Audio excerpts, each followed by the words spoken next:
welcome to another episode of Behind the Dreamers. I'm your host, Jennifer Loading, and we are talking to the achievers, the creators, the magic makers, and the dreamers. These are our friends, these are your friends, and they are living the extraordinary.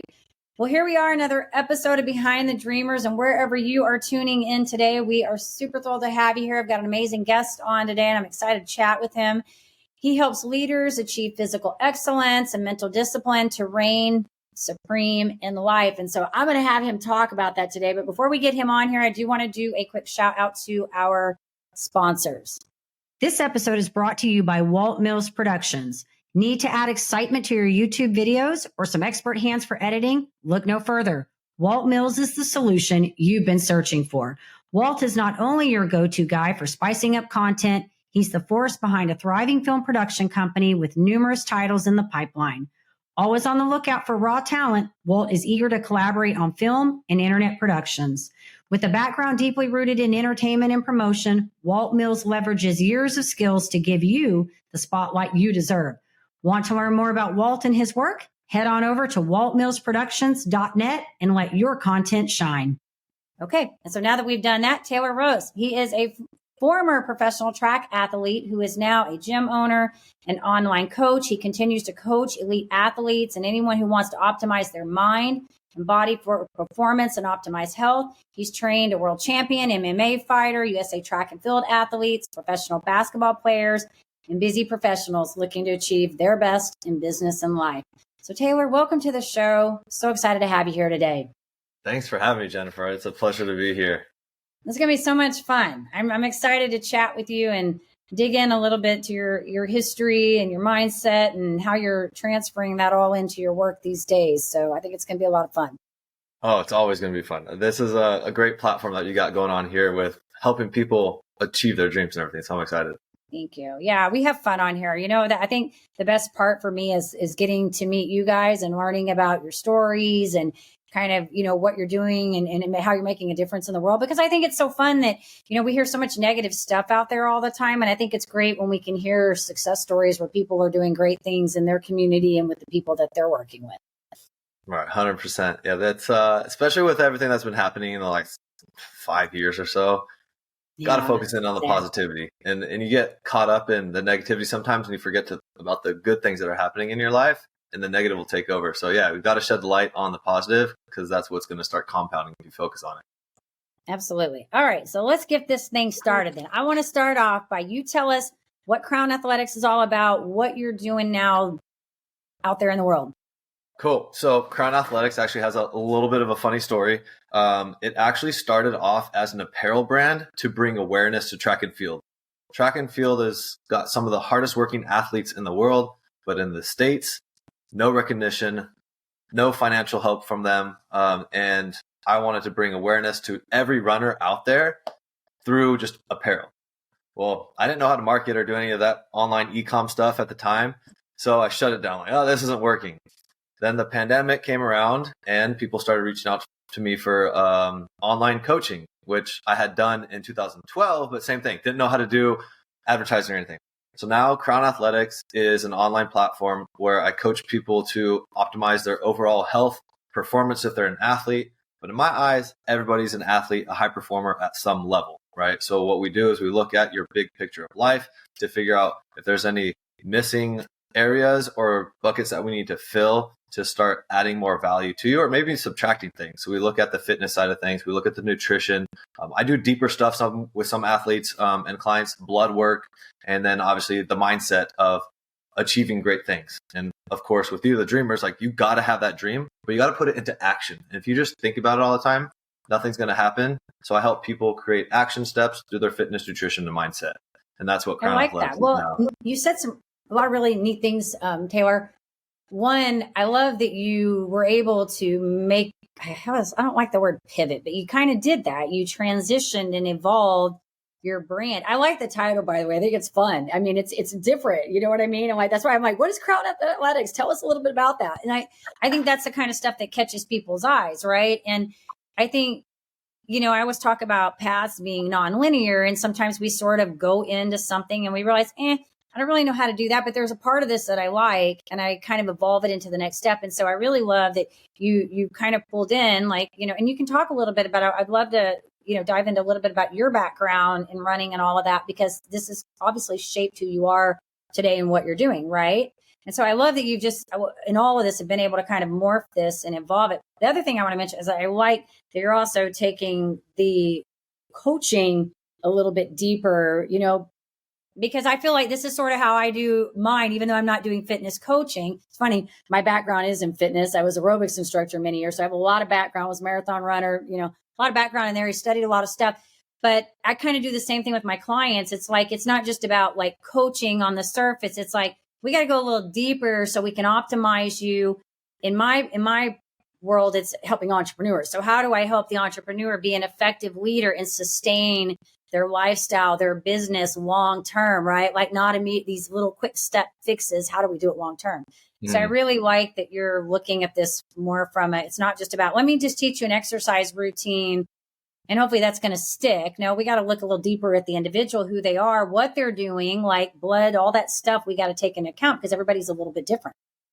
Yeah, that's 100% what it is. And through growing it, like how it kind of happened was the fact that I selfishly got my education to try to perform at the highest level possible. I wanted to learn everything about my body and performance and how to optimize it to make sure I was able to get to that level that I wanted. I wanted to go to the Olympics. I wanted USA across my chest. Unfortunately, that didn't happen, but I did get to train with the top in the world. World record holders, Olympic gold medalists, USA champions. That was my training group at the top. So if we back up a little bit, I actually thought I was going to go to college for basketball. I was totally in love with basketball growing up. And in high school, I had a little falling out with the coach and decided I wasn't going to play my senior year. And that's when track took off. So senior year of high school, I ran the 400 for the first time. That's a wrap. Walked on to Cal State Fullerton, was able to make the team. I actually had a knee surgery, so I was out the first year. So I had a lot of hurdles to overcome. And there was many things that happened that could have prevented me from pursuing more, but eventually got through that. Became a scholarship athlete while getting my education in kinesiology, strength and conditioning, and nutrition. I had another year of eligibility. Got into the master's program. Why not? It's going to get paid for, and I'm going to learn more about performance. So did that, competed one more year, and that's when I got to step on to the elite level. So I stayed with my coach one more year in 2016. So that was an Olympic year. That was one of my best years running. And at that time, I had already started coaching other elites and other people in general, just because of what I had accomplished on the track. Plus, they knew my education level.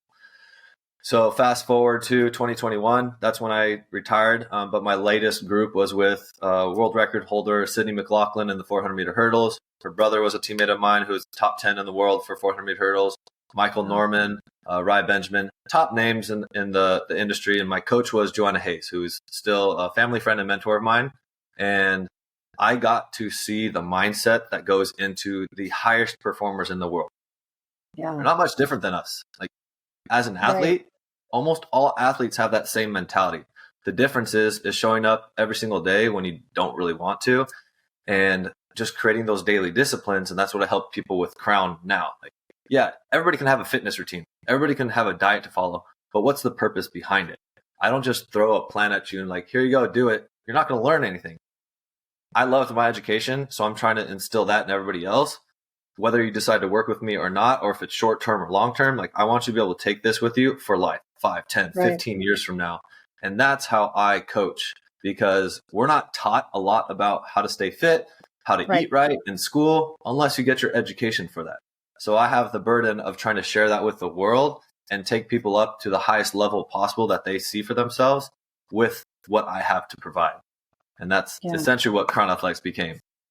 Yeah, I like it. Yesterday, different story. I was at I told you before we got on here, I was at the chiropractor's office, and the place that I go is here. I'm in Dallas, and I'm not far from where the Cowboys, not the stadium, but where Jerry Jones has like the stuff is over there. And there's a performance chiropractic center over there. And I went in there for the first time last week, didn't realize that's probably where they go to perform. It's a nice place in there, but it was interesting because the chiropractor that I met with, he just moved here, I think, from South Carolina, and he was working with athletes there And it was interesting because he was telling me yesterday, he said, well, we want to get you fixed, right? But then we want to teach you some preventative things so that when you get in this again, that, hey, you can do this. And funny enough, you would believe in all the years that I taught and I've been exercise. Today I took a little breather because my back was hurting, but I pretty much exercise every day.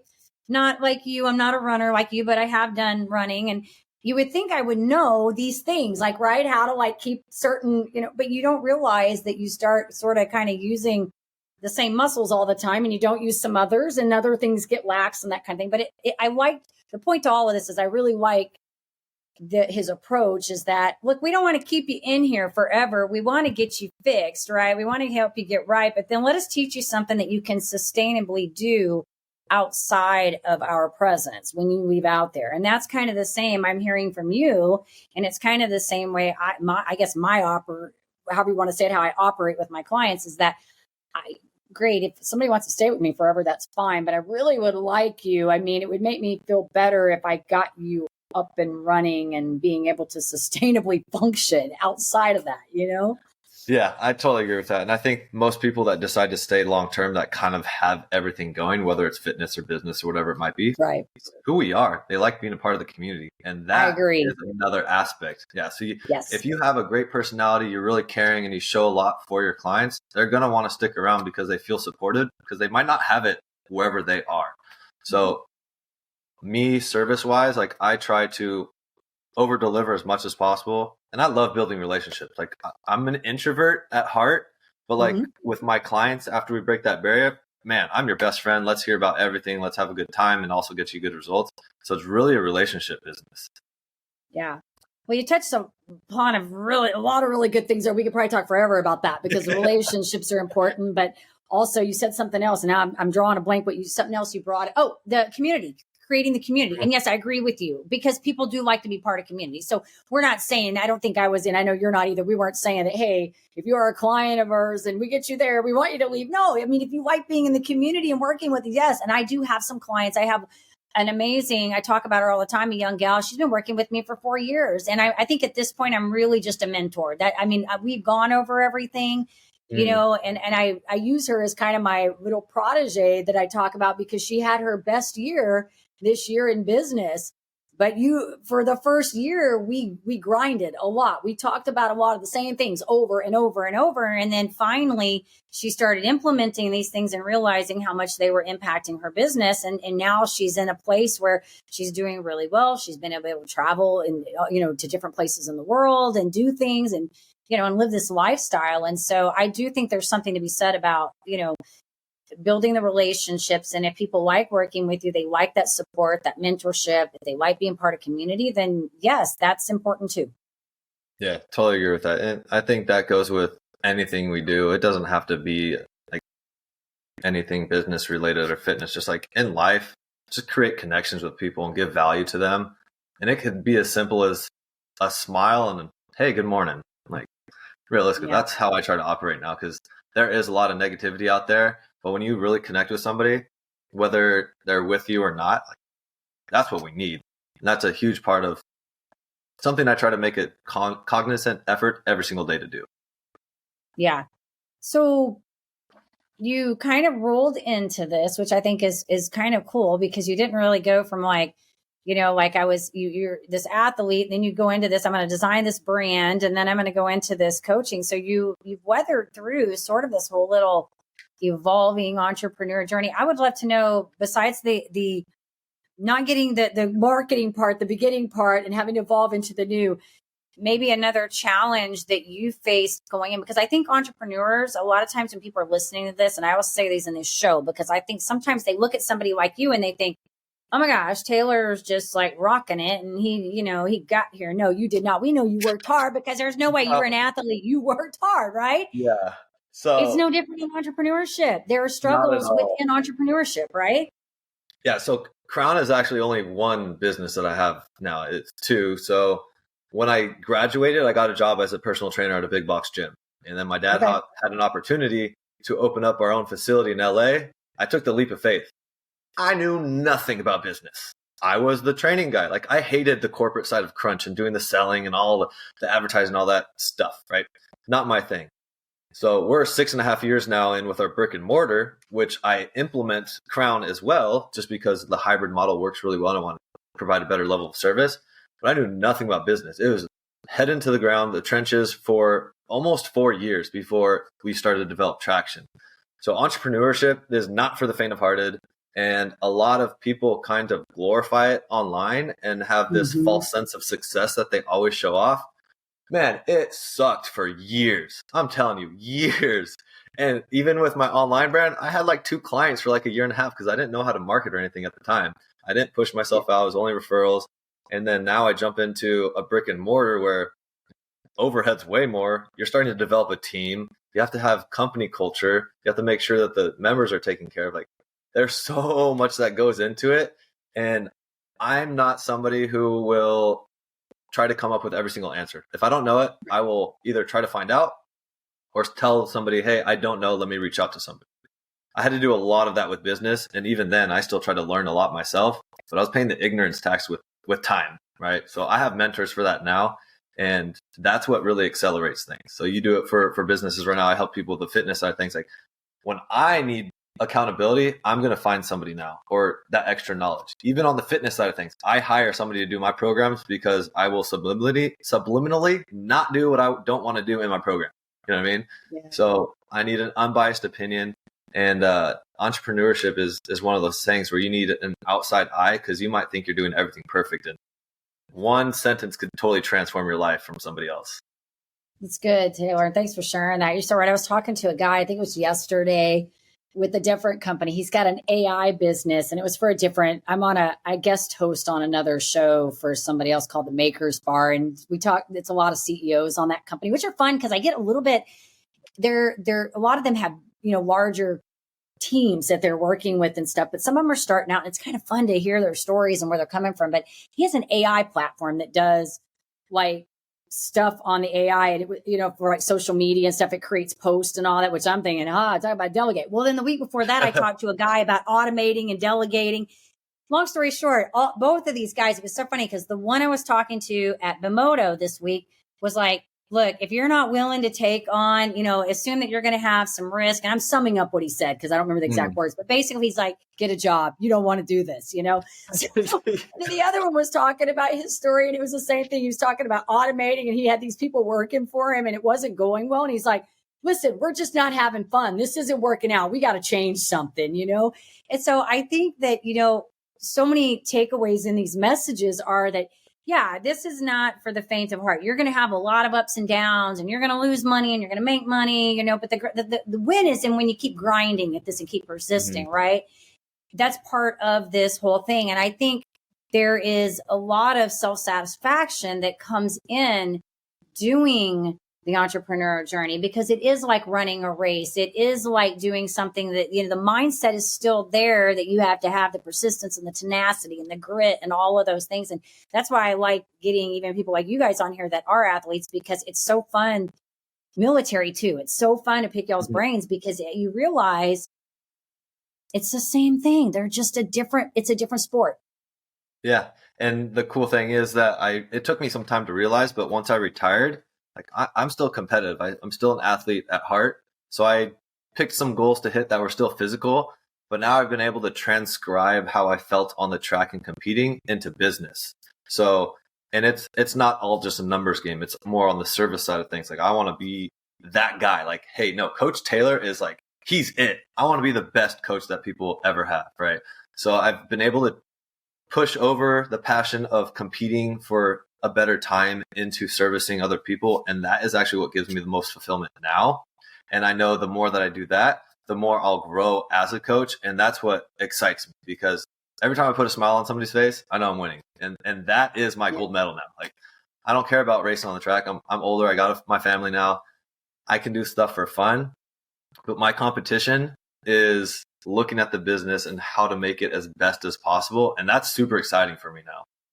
Yeah, it's fun. It is. And I really like that you're talking. You've spent one of the resonating things I keep hearing from you is your customers and the building. And you mentioned earlier, about creating the culture within your organization, at the gym. And I think that is very important, because I think that culture not only trickles down to the people you're working with, but it really goes down into your customer service and how you treat patients, your clients. They kind of are patients a little bit, right? Yeah. A little bit are your clients, your fans. I feel like that culture really, it starts at the top and it goes down and spreads out everywhere. So Yeah, and it's amazing. I was actually just in Santa Cruz this last weekend for he's a coach of ours, but I've also been coaching him for professional MMA fighting for the past 6 years. awesome. We had like 8 to 12 members drive or fly up to Santa Cruz to support him. And that was just a testament to the community that we had, because it was a 6-hour drive or a couple-hour flight. Like, I was just in shock. This is amazing. And mostly for him, because it was him that was being supported. But developing culture in the company is not easy, especially with how I work so remote, or like I'm only in the evenings now, and everybody also has other jobs, like having team meetings and getting everybody together on the same page. It's really difficult. I don't have it all figured out still. Like, I don't want anybody to get that misconception. And it's always a learning process, but the support that you have in your community for both yourself, your staff, and your members or clients, whoever it might be, that's just going to keep you rooted down and keep plugging forward. Entrepreneurs, are you ready to level up your leadership skills? Tune in now for an exclusive offer designed just for you. This is my time. Did you know 63% of consumers prefer businesses aligned with their values? Recognizing your core values isn't just vital for business growth, it's the bedrock of effective leadership. Whether you're a seasoned entrepreneur or an aspiring creator, identifying your core values is a key step in constructing the framework of a successful leader, enabling you to lead authentically, expand your business, and live life on your terms. I never settled on play, putting the kettle to flame. I go 100 all day, foot on the pedal, no brakes. 10, 9, paid all my dues, waited in line. 8, 7. Are you ready to access tools to kickstart your leadership journey? Unlock a treasure trove of insights and get your free resources at www.linktree/JenniferLoading. Take that crucial first step toward realizing your leadership aspirations and elevate your leadership game today. Ready to shine, brighter than all of the Yeah. I feel like it's, one of the universal things I hear. I will tell you, like, you'll sit with me long enough. I remember so many stories about people that come on the podcast. I can tell you so many stories, but I had a guy on here, CEO of Learn It. He was drafted for the Atlanta Braves, and it was kind of different story. He was going to play ball, and then he went to Pepperdine and he trained under Andy Lopez.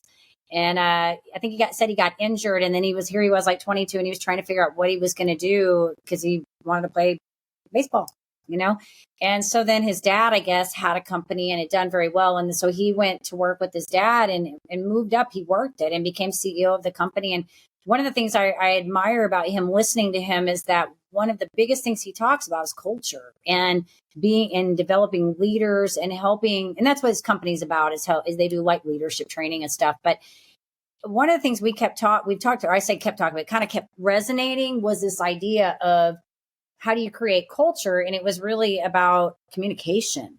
It was really it came down to, that's what he kept coming back to, was really communication. And one of the things that stuck with me, and I kind of repeat this everywhere I go, is that we had talked about, placing people in the right positions within a company, because some people are obviously better in other positions, but sometimes we hire them in, right, because we think they fit there. And then we get hung up on, they got to be right there, and they may not be growing there.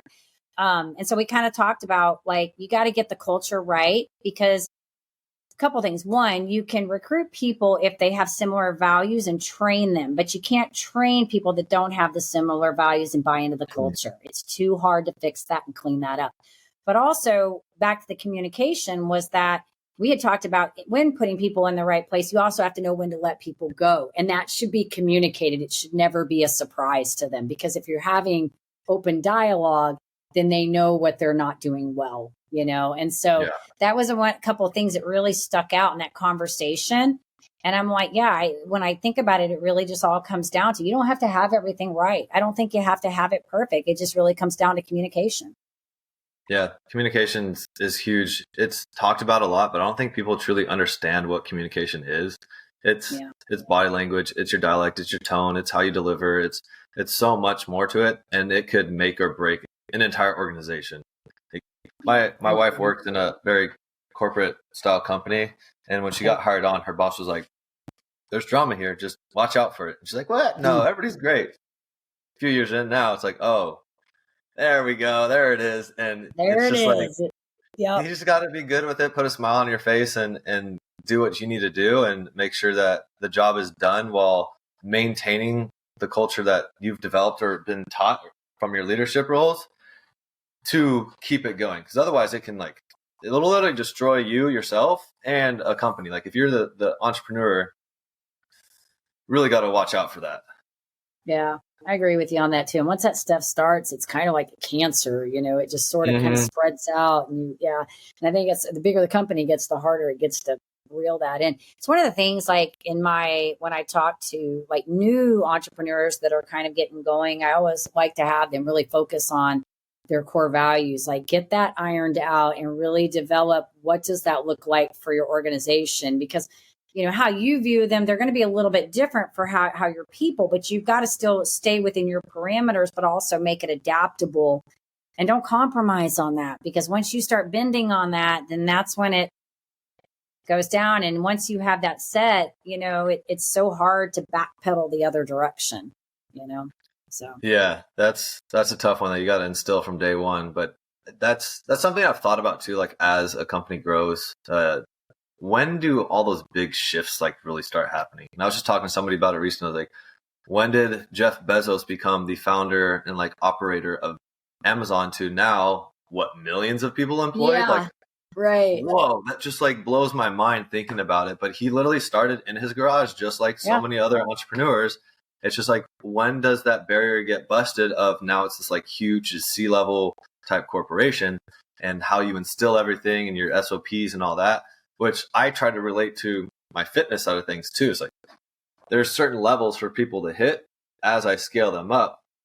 It can't just be whoa, there's everything. Here we are as a company, or here's what we do on my fitness side of thing, and just join in, hop on in. They'll what's going on. So there's all these weird things that I think about both on the fitness and the business side of things, because I love them both and they have a lot of similarities in a lot of ways, and trying to marry them up. Yeah. And everybody, it's so different for everybody, because I feel like,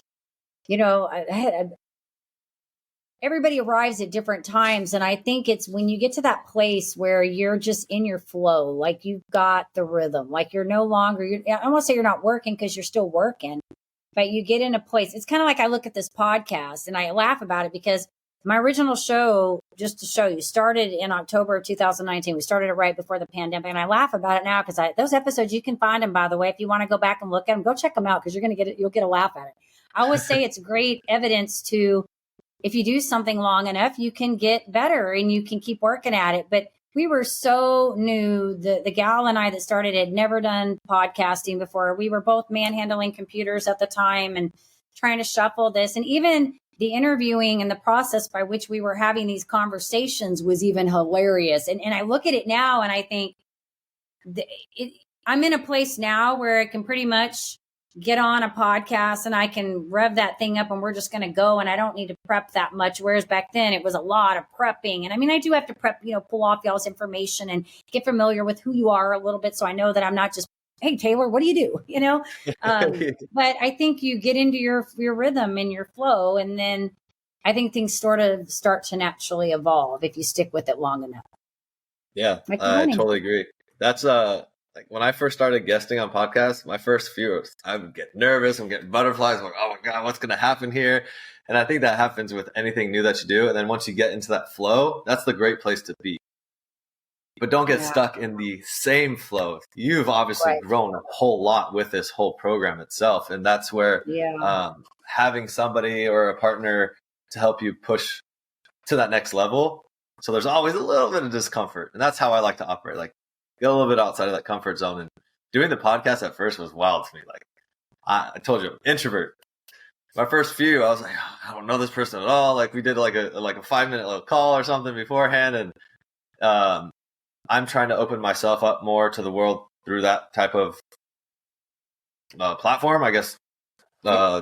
the actual podcasting itself. And I'm like, I want to have my own in the future, but that's going to be a whole nother hurdle in the You future. should definitely do that. I think it'd be fun. I think a lot of those podcasts are really good. The ones where athletes get on and talk about stuff. I mean, there's a lot of good ones out there, but if it makes you feel any better, I don't ever like to say I know how you feel, but I probably had some of those emotions when I first started, because honestly, like, I joke, and they have heard me, the people that listen to this show have heard me say this like probably so many times, but I took public speaking in college, and I remember coming out, I had to do an impromptu speech with note cards. And I was like, I will never, I remember, I can tell you, I can still picture sitting down from that speech. I have no idea what I talked about, but I can remember walking back. I can remember the person that talked to me and thinking that day, I was like, I will never talk in front of a group of people ever again. Like, I will never do this again.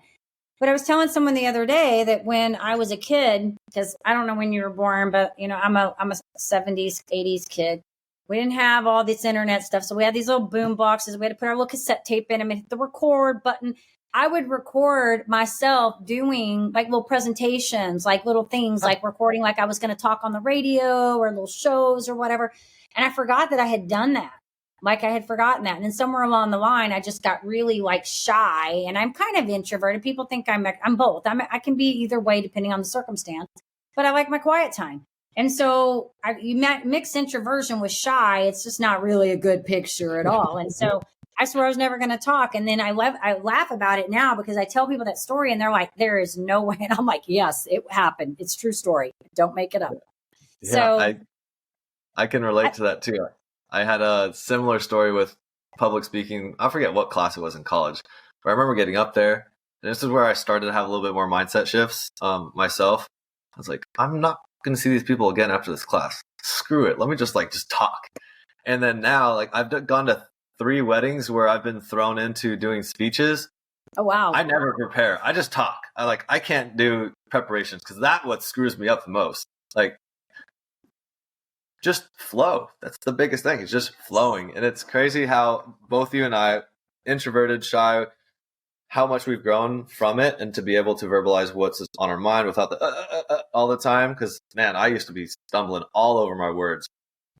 Yeah, but yeah, it's it gets easier. It does. And I'm not saying, you probably know that it still doesn't mean you don't have nervous moments doing it. And like when we recorded this, these guys aren't even going to see this, but when you were there, you saw it. When I went to record this, my mind just went blank. Like, what am I saying? Like, it happens, Yeah.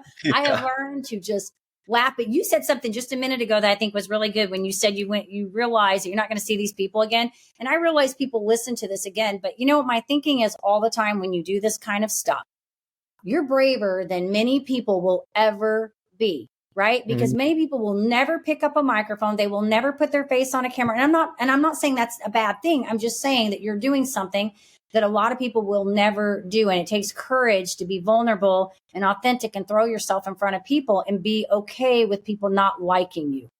Yep, 100%. And the people that do listen again, guess what? They're your supporters. They're not going to talk trash on you, right? So they're there to continue the journey with you.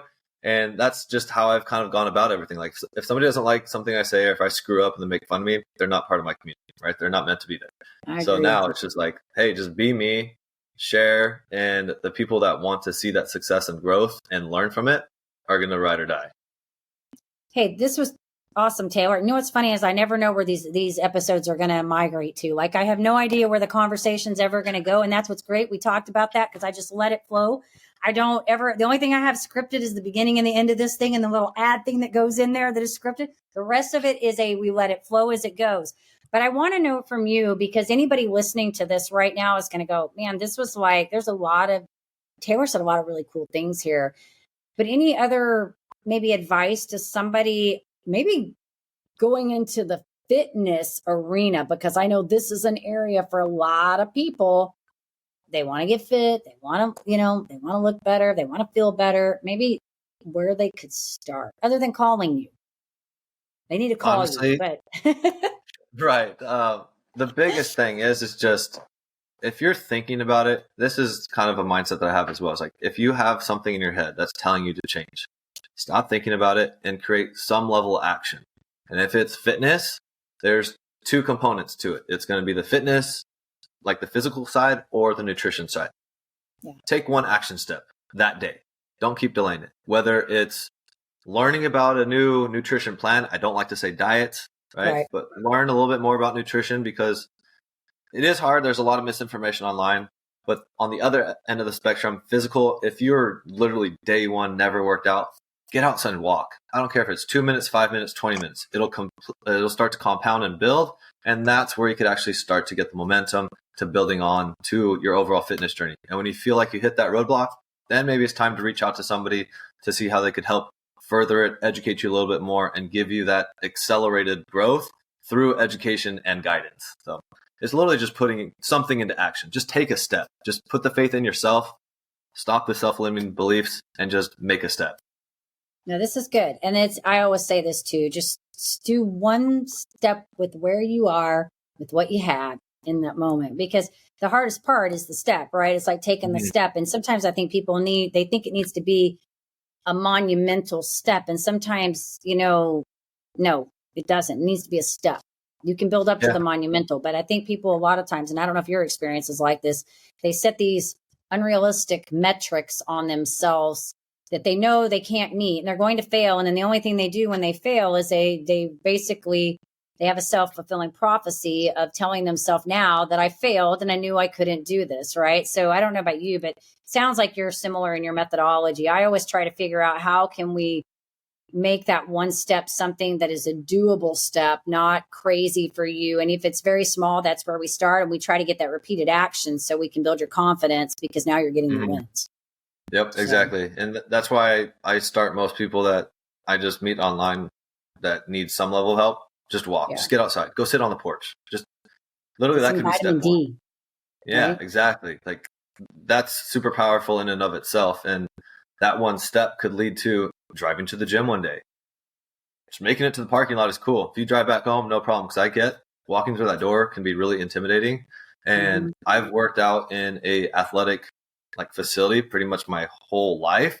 My first time going back to a 24-hour fitness after I retired, I got that eyes wide too many people. I see what people are talking about now. So there's the intimidation of just walking through the door. Then it's, I don't know how to do anything. So I get on the cardio equipment and you just watch everybody and they're intimidated by the weights. I try to break down those barriers in the easiest way possible for people.